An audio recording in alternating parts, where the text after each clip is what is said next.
things in the world. And he was evil. He was sick. The things that he did, you just can't separate and say he did something evil, but he's not evil.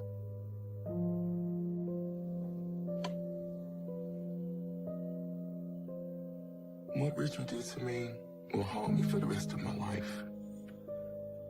He tried to cover a lot of it and be a good guy, but if you have a monster inside of you, it'll show itself, no matter how hard you try to keep him in.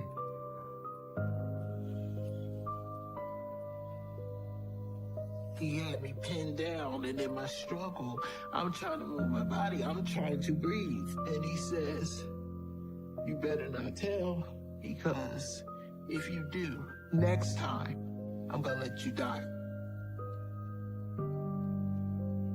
I'm hearing Karen say these words, and my next question to her was, why didn't you tell me?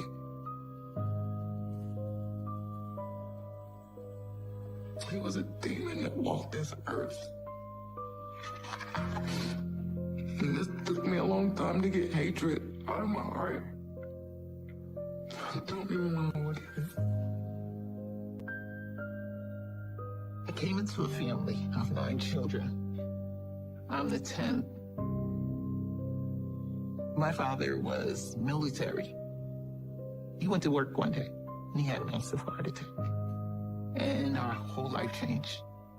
My brother that was closest to me in age, 4 years, his name was Richard, but we called him Ricky. He always looked after me. He was my protector. And it wasn't like he got stuck with me. It was like he enjoyed taking care of me. Ricky taught me how to climb a tree, run faster, jump higher. You want to play a game? Yeah. Tiger it. He was loving. We were playmates. And everything was good.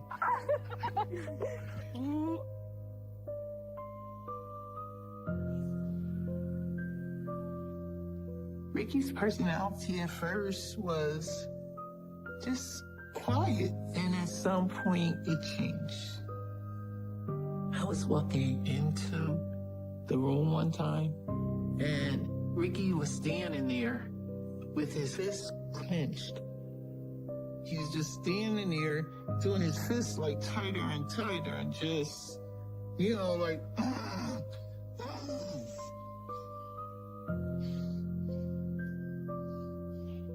had a look of, I'm gonna harm you. And I'm thinking someone else is in there. He's getting ready to hit someone. And no one was in the room. He's just standing there.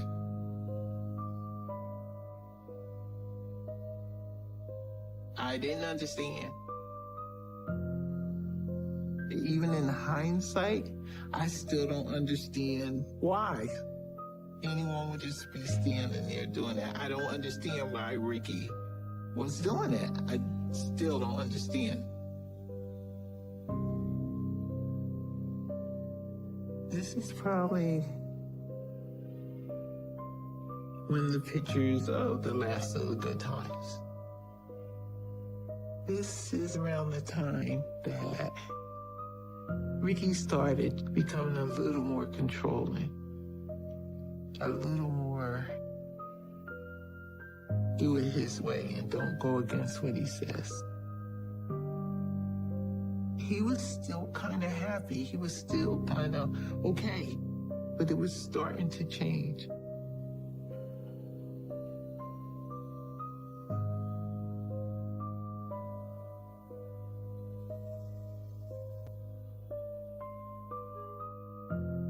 Him and I had turtles together.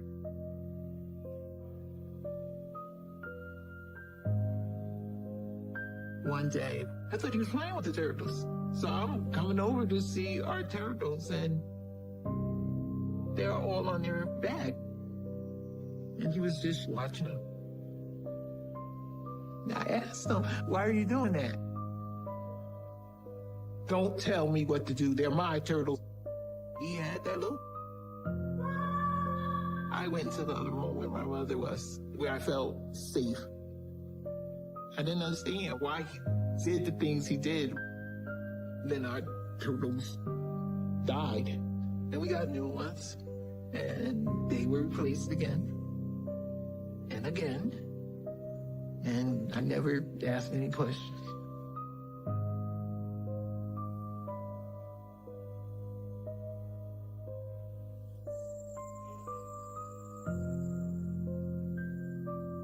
I was sound asleep. And then I'm having a dream that I can't breathe. And I woke up with the pillow over my head. And I can't move. I'm trying to move my body. I'm trying to breathe. He had me pinned down. Him holding the pillow over my head tighter. And then he pulls it off. And I gasped for breath. I could not breathe. How'd you do that? And he says, you better not tell. If you do, the next time, I'm not gonna pull the pillow off.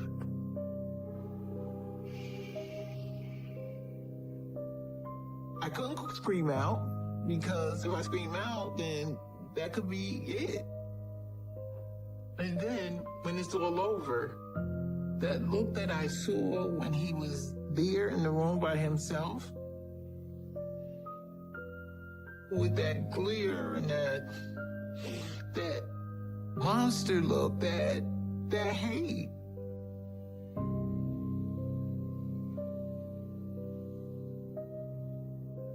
I didn't go back to sleep because I was afraid.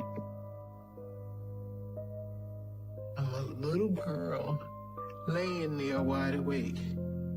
Did I say something? Did I look the wrong way? Did I do something? What did I do to cause this? I didn't tell anyone because I was afraid that he was gonna kill me if I told. That was the threat.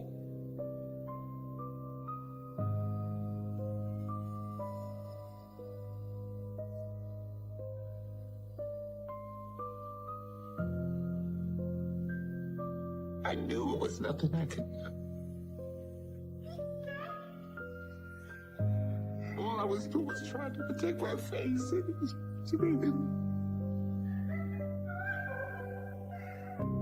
Ricky was very unpredictable. And it was probably around the holiday season. I wanted a piece of pie. And Ricky was in the kitchen. And he said, get out of the kitchen. What? Get out. I said, okay, I'm just gonna get my pie and I'm gonna go ahead out of the kitchen. You get a piece of pie and let him go. And he punched me in the face. And it shocked me because I'm not in your way. And he just continued to punch me and punch me and punch me. And I knew it was nothing I could do. All I was doing was trying to protect my face. Then he knocked me to the ground. And then he just continued to kick me and stop me, which never happened before. My mother had a knife. And she was telling him to stop. My eyes were wide, and I'm looking at the knife, and I'm looking at her. I didn't know what he was gonna do. I expected him to then lash out at her. And then he released me with that look. And then he walked away. My mother and I never talked about any of the incidents with Ricky.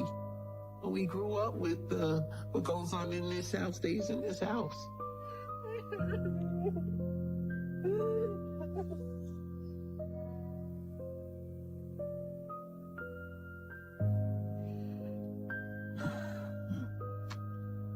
this was when I thought things were gonna be good. He went into the military, and I thought they were going to change him. When he sent the pictures home, like he's in the army now, and he's never gonna hit anyone else, he's never gonna abuse anyone else, he's gonna come back a man. He got married, him and I was the maid of honor. I was so free. I was not living on pins and needles anymore. And this picture, I thought it was promise. I thought it was hope. Then all of a sudden, I come home one day and my mother says to me, he's coming back home. What's going on? He said he was discharged early. I don't know why he's out and why he's home. I don't have a clue, but I know it was not an honorable discharge. I said to myself, it was gonna start all over again.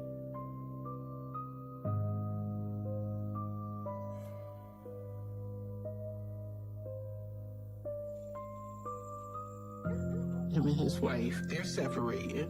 He was messing with other women, and she said she had enough. After my mother passed away, Ricky's ex-wife, who was my girlfriend, moved in with me. And one day we were at my apartment and we were just hanging out. And the phone rang.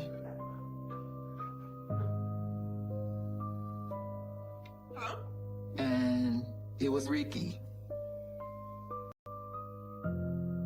They got into an argument about her dating someone else. What? What are you talking about? And they're going back and forth. Stop trying to control me. We're not together anymore. Then, out of nowhere, he's banging on the door, and he has a gun. Open up. Why are you doing that gun? No! I just froze. This can't be real. This cannot be real. He's locked outside, and he's waving a gun, and he's threatening. And I proceed to call the police.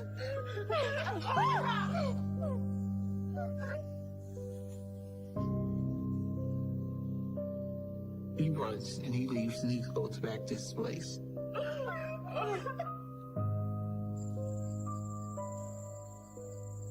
It was half an hour or so, maybe more. And I have an older brother who came because he called my older brother because the police are looking for the gun. And they're threatening to take him in. And you cannot tell the cops about the gun. Why should I help him? And he says, well, let's make an agreement. He's willing to not ever have any more contact with you if you drop your statement about the gun. At first I was angry, and I said to the brother, you're protecting him. You're not protecting me. But when I thought about it, this is my way out of hell. He won't ever touch me again. He will not be in my life. And I dropped the gun charge for him to stay away from me. And that's the way we were for years. No contact.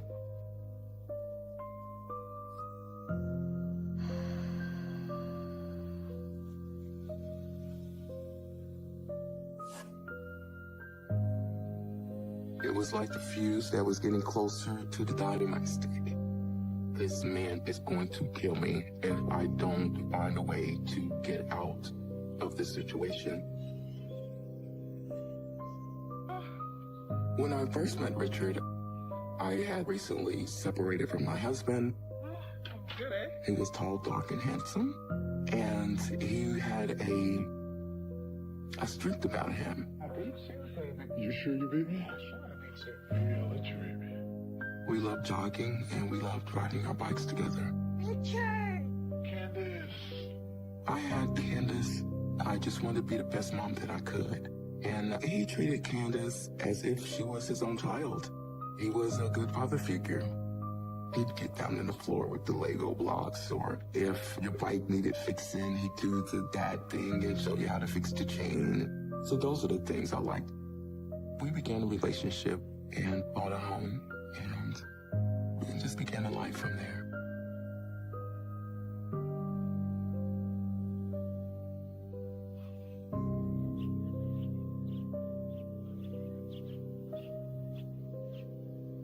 When Candace was probably about 8 years old, I got her a dog. She loved the dog, called it Lady. But Lady began to have litters and litters of dogs. We would give them to the neighborhood children. We just enjoyed having the puppies around. But the puppies began to disappear. Puppies? Puppies, where are you? And we had went out into the bushes to see if they had maybe wandered out into the woods and got caught up and gonna get back. Honey, I don't think they're out here. Let's go inside. And as we were coming back into the inn yard, I noticed Richard had built a platform that had a little trap door to it. And there was a bag of lime. And my gut told me, but I had to see it. And so when I opened up the trap door and I seen the bags, I knew what they were. Richard was suffocating the puppies and throwing them under this platform.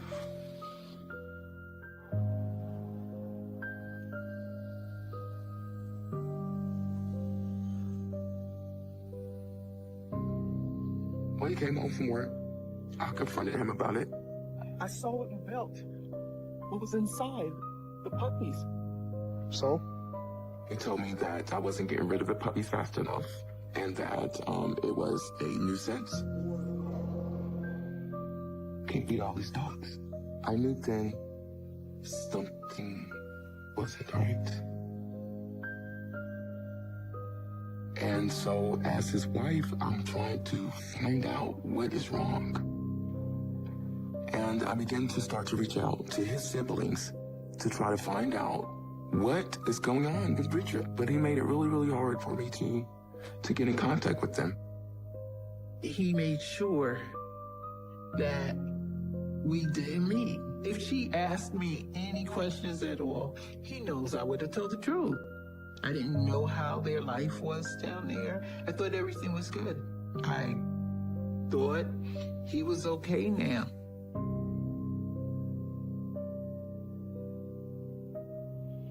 My ex would call at least once or twice a week to talk to Candace. They loved one another. Candace, where do you think you're going? I mean, we're hanging out with my dad. I told you 1,000 times I don't want you seeing him. Richard is jealous. He wanted my ex totally out of the picture. No, Mom said I could go. I don't care what your mother said. You're not going. I am leaving. Damn it, Candace, go to your room. That was something that I was not going to do. What is wrong with you? Anytime that Candace wanted to see him, I would make sure that she would go. Go enjoy your time with your daddy, baby. I'll see you later. And that angered him.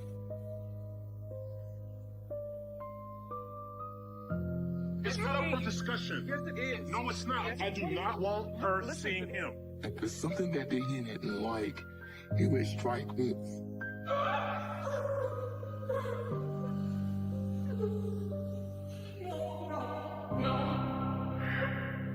And then he would spread my legs and rape me.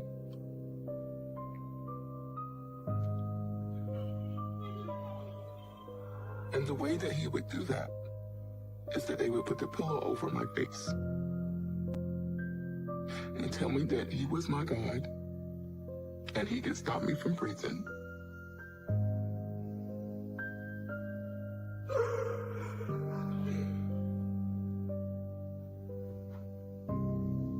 I didn't know if I was going to be alive in the end.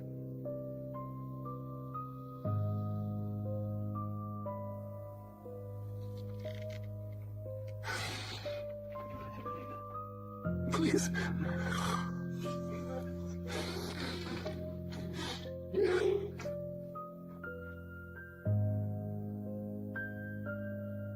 after he would rape me, he would get up satisfied and act like nothing happened. And I had better do the same. And I didn't know what to do because he lived with me. He's the father of my child, so I didn't know what to do. I didn't have anybody to tell. I didn't know what to do.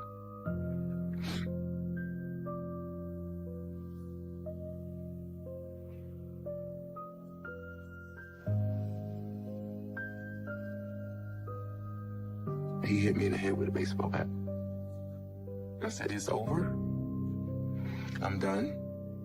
And I dialed 911. He told me, if you ever have me locked up, I will kill you.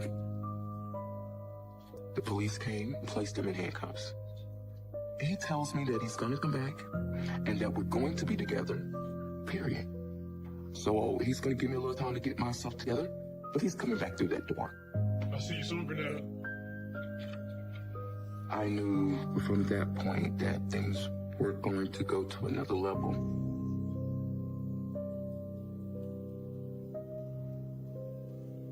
When Richard left, I caught a different kind of fear because then I didn't know where he was. He had said, I'm going to come back. He got charged and he bailed himself out of jail by 7 o'clock that evening. And the threats started immediately after he left the house. He was constantly stalking me. I could be going down the aisle and I would catch a glimpse and I would know it was him.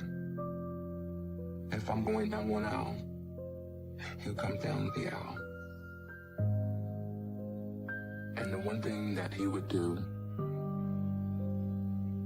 is that he would wink at me. And it was one of those things that I knew didn't mean anything good. Richard wouldn't have to say anything to me. He never picked up a knife and threatened me with it. He never pointed a gun at me and threatened me with it. It was just him. And I had to just drop the groceries. There was nothing that I could do but run.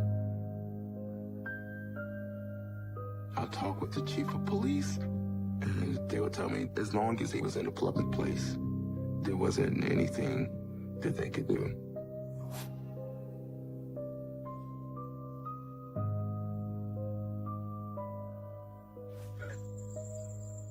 I changed the locks on the doors, I nailed windows shut. I just secured the home the best I could. One day, I'm coming home and I switch on the light.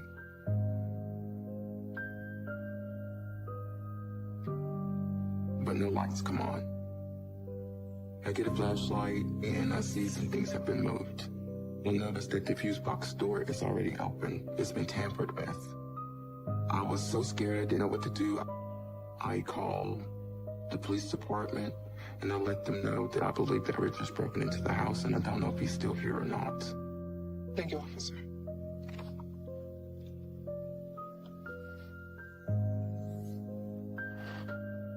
Then I go upstairs.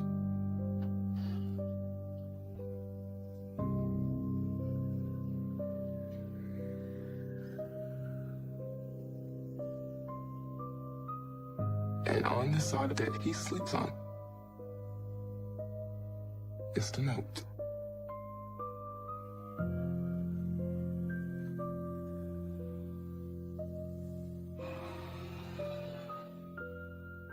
I will kill you. You will die.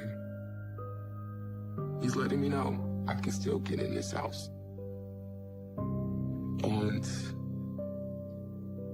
that's where the fear in me had no boundaries. He's going to kill you, Renetta. He's going to kill you. This is not going to stop. I knew that I needed to get some protection, so I obtained a gun and loaded it, put the safety on, and kept it with me at all times.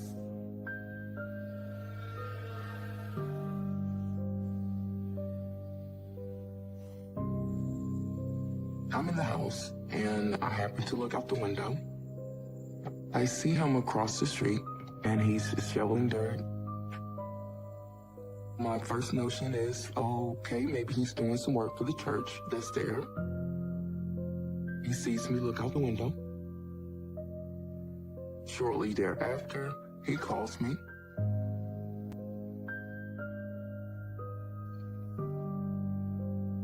And he tells me, if you see me digging these graves, this is where I'm going to put you and the kids. And I freaked out. Well, I call the chief of police, and he tells me he's going to go talk to him now. I do not know to this day what he said to him, but he left, and he didn't come back. He really was like a ticking bomb. It's sort of like watching that flame go toward the stick of dynamite, because you see it, you can smell it. You can't put it out though, it's gonna pop.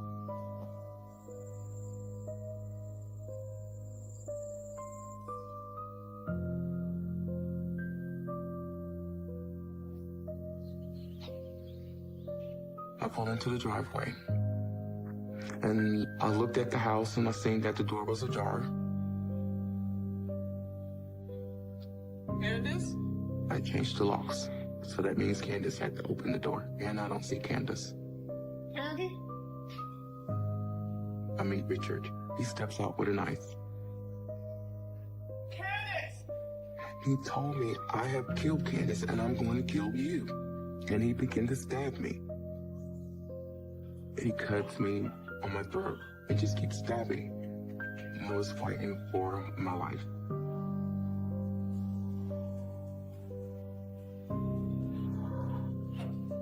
And I remember looking him in his face. His eyes was just so empty. In his face was emptiness and just darkness and just evil. It didn't even look like the same person. The last words I said to him was, Jesus will save me. You're not my God. And that's the last that I remember of Richard. When I opened up my eyes, the doctor was over me. And he just told me to be still and to try not to talk. I don't think they expected me to live through the night. I didn't know how severe I was. These are the defensive wounds. So in here is a hook. And there's metal that goes through my fingers. Then there was the scar here. And the almost incision here. I have the 2 slices across my neck here. There are 2 stab wounds here. And that's why I can't never get this part of my hair to go down. But there's, because of the scar tissue,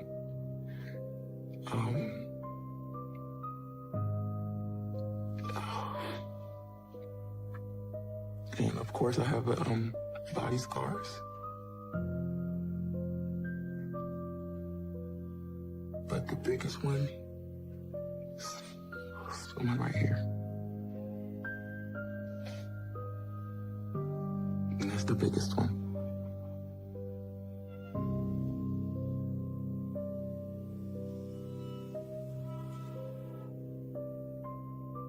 While I'm in the hospital, the investigation is still going on. They're still looking for Richard. They're telling me he couldn't be found. I need to see my daughter. All I wanted to know was where were my kids. I wanted to know that Richard didn't get to my kids. Nobody would tell me where Candace was. I began to realize that something wasn't right. Where are my children? Where are they at? Renetta, I need to tell you something. But you must promise me that you're going to remain calm. What is it? The 3rd day that I was in the hospital, told me that they had some things to tell me, but I needed to stay calm because I could not strain the artery that was in my neck because it was only being held by one stitch.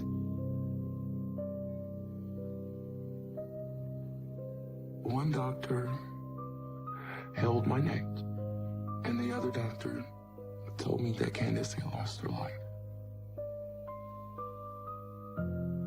And she was stabbed. He duct taped her. He duct taped her whole face, her arms, and her legs. And he beat her to death. Richard came to the house that day to kill us all. I think he tried to make Candace go get her brothers from school, and she just wouldn't do it. And I think he beat her because she wouldn't do it. And as bad as I wanted to scream and yell and cry and grieve, I could not. That was the hardest day ever. She had just turned 17 and she was my everything.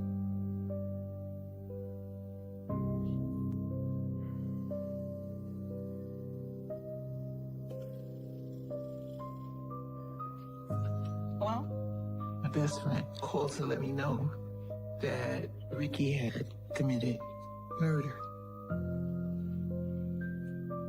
And she questioned me, are you afraid that he may come here? And I told her, I'm okay, I'm not afraid. He doesn't scare me. Not anymore. I made it clear that if he came to my house, that I was calling the authorities.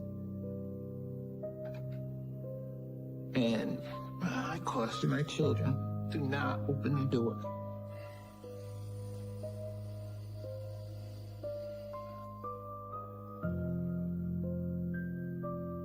Got a call from my cousin, and she told me he's dead. And I shook my head exactly like I'm shaking it right now. He's dead. And I repeated it. He's dead. He's dead. Richard took some gasoline and poured it on himself and lit himself afire while he was alive. And that's how he killed himself. My grandmother has always told me, if you are a person and you mess with children, when you die, you will be set on fire and you will not ever be able to put yourself out.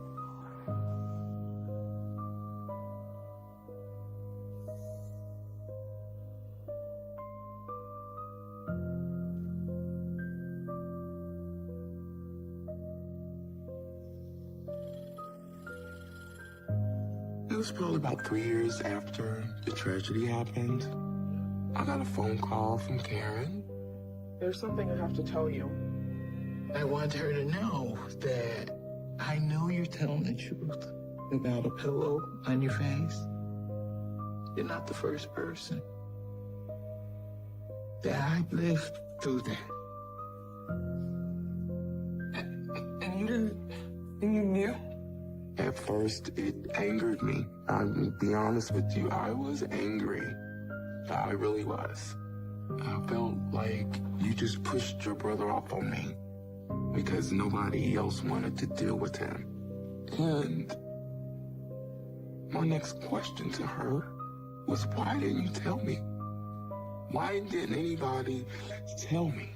It would have made a difference. But I had to understand that I'm talking to a victim too. I'm sorry. I couldn't face him again. And then we just began to talk to one another. I want her to know that it's not your fault. I know you're blaming yourself because that's what a mother does. Stop blaming yourself. It's not your fault. He's the blame. It's his fault.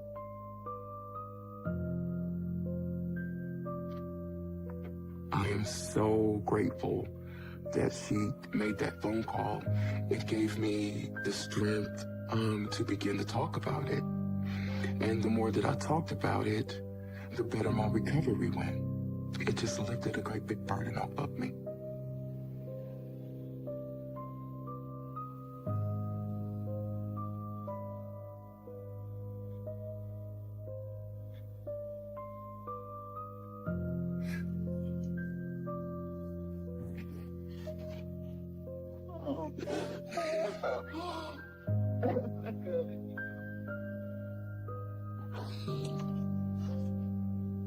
When I met Fernanda, I keep saying to her, I don't want to let you go. I don't want to let you go.